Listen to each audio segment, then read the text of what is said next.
Hello children, welcome back to e-learning class.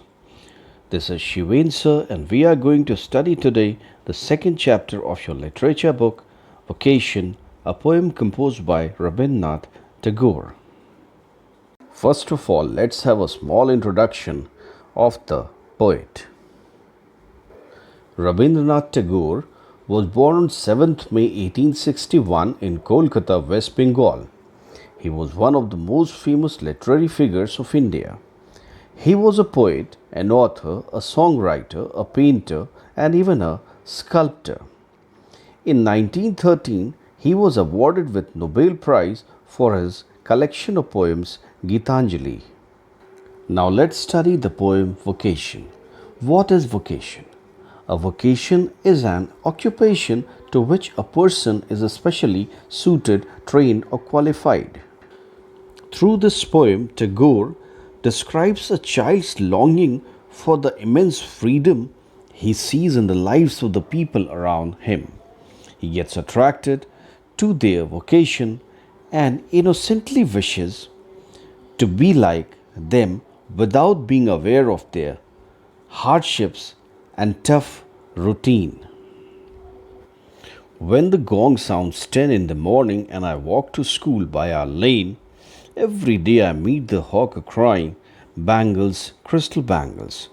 There is nothing to hurry him on. There is no road he must take, no place he must go to, no time when he must come home. I wish I were a hawker spending my day in the road crying, "Bangles, crystal bangles." Every day at 10 a.m. on his way to school, a boy meets a peddler who sells crystal bangles. Looking at him, moving freely, the boy wishes to be a peddler like him and move wherever he likes without any restriction of place or time. When at 4 in the afternoon I come back from the school, I can see through the gate of that house the gardener digging the ground. He does what he likes with his spade. He soils his clothes with dust. Nobody takes him to task if he gets baked in the sun or gets wet. I wish I were a gardener digging away at the garden with nobody to stop me from digging. While coming back from school at 4 p.m. every day, he sees a gardener working in the garden with his spade and making his clothes untidy without having any fear of being scolded by anybody.